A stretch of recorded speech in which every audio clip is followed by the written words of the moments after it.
Metro Relief, we all have a tendency to wear a number of different hats, and so sometimes the job that you're doing one day will be different than the job that you did the day before. So this Friday, I had an opportunity to step into a role that I used to hold, which was as an outreach leader, and lead an outreach to a local extended stay motel, which is Budget Suites here in the Colony. And I had an opportunity to meet a guy out there who, a kid, really, he's 17 and he'll be 18 this month. And I wanted to tell you the story because God showed me that night that I was exactly where I needed to be. So I was standing over and kind of milling around with some of the volunteers and some of the people who'd come out to the bus. It was a rainy night. We didn't have a great turnout of people. And I saw this kid talking with his parents. And I had that thought that I didn't think, where it was a feeling of go talk to that kid. And I looked at this kid, and he didn't really look like he wanted to be there. The best way I can describe him is as a kid that looked too old for his age. I have a teenage daughter, and so I'm always super aware of what's appropriate for her age, to the way that she's dressed and the way that she carries herself. And this kid just looked older than his age. And so I thought, man, that kid's not going to want to talk to me.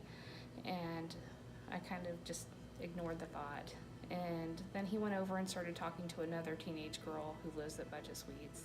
And again, I had the thought, go talk to that kid. I thought, oh my goodness, now he's talking to another kid, another teenage girl. He's not going to want this old lady to come up and step into his conversation.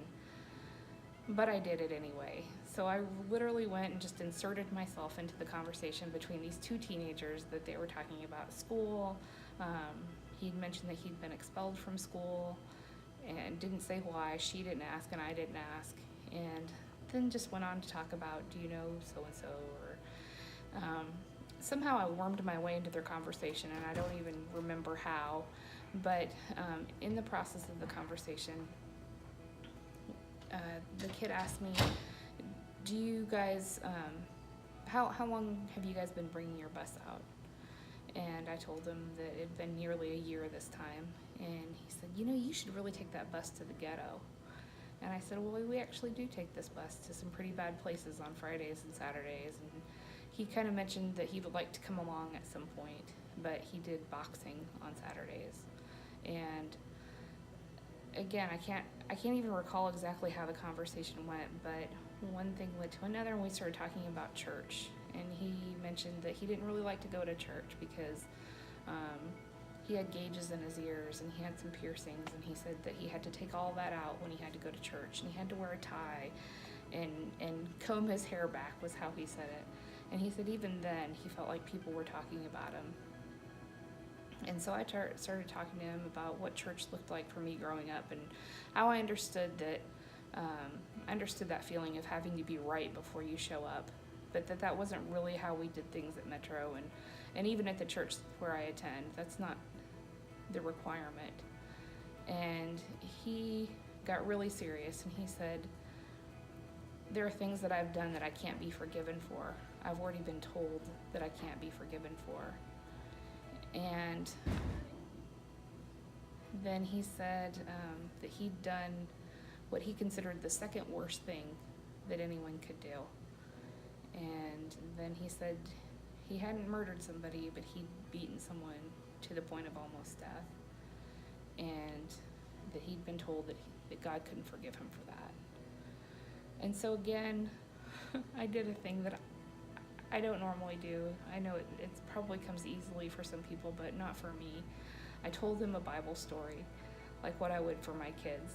And I told them the story of David, and how David had done all these things up to and including murdering a friend of his. And still, after all those things, I'm getting emotional now talking about this, that after all those things, God still said he was a man after his heart. And this kid, who has obviously had probably a bigger life at 17 than what I've had in all my years, listened. And then he told me that it was his pastor that had told him that he couldn't be forgiven for those things. And I just told him he was wrong.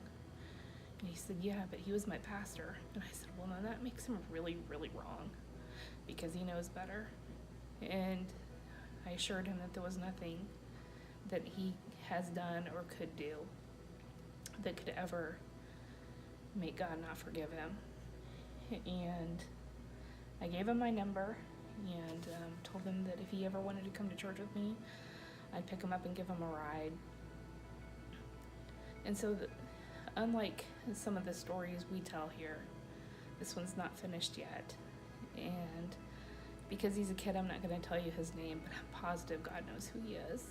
And I just ask that you would pray for that kid.